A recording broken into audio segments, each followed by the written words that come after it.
Hi, my name is Gina Melso, and today we are going to explore the world of advertiser influence on news content and video game journalism. The video game industry has been steadily growing over the past few years, generating billions of dollars. Not millions, billions. That's a lot of money.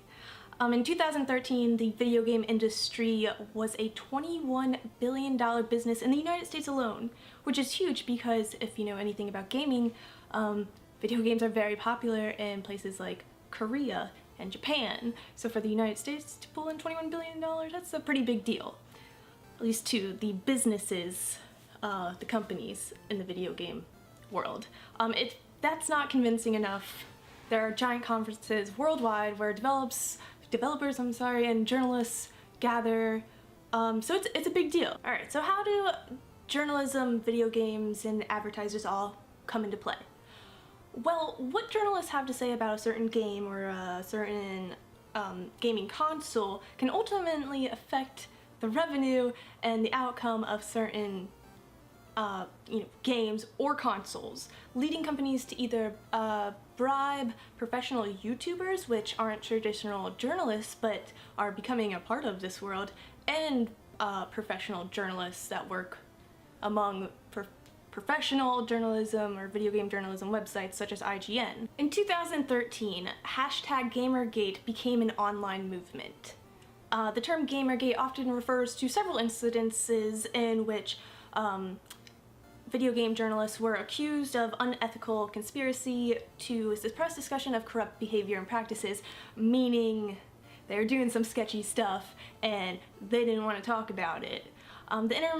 This internet movement called for a transparency in video game journalism. In fact, just last month, a scandal came out involving YouTube group Machinima and Microsoft's Xbox. You know how I just mentioned how there are huge conventions with journalists and developers and such? Well, when Xbox One was revealed in 2013 at the Electronic Entertainment Expo, formerly known as, or aka, E3, which everyone knows it as now, the reveal went really bad, and it was just a mess. They talked about the Xbox One Kinect, and there were concerns about the mandatory Kinect usage, which could lead to a security breach and privacy issues because there was a camera in the Kinect and it never actually fully turned off. So this was a huge deal, and Xbox sort of just didn't address the topic. So that caused some fury. So in order to recover from the reveal, Machinima, the YouTube group, whose partners are content creators on YouTube and stuff, they have some big name YouTubers. They thought it'd be a good idea for those YouTubers to help Xbox, to help.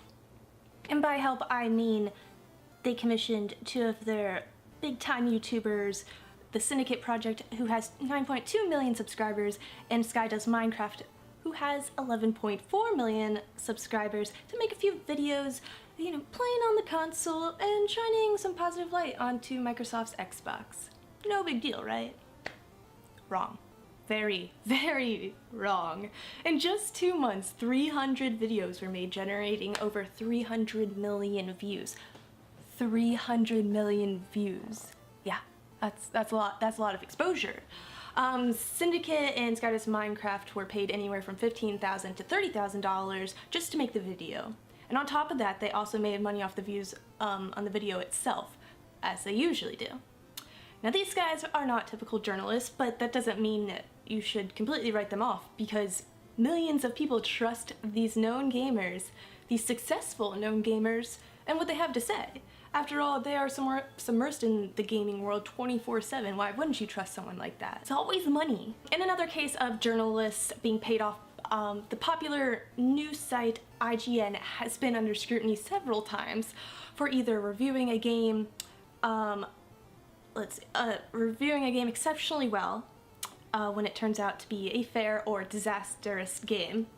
In one instance, actually, another sort of incident, an employee named Jessica Chubot was actually featured in a game, and then the site obviously gave it a phenomenal review, ultimately conflict of interest So yeah, I am pretty sure IGN meant to do that. But are you starting to see what's going on here?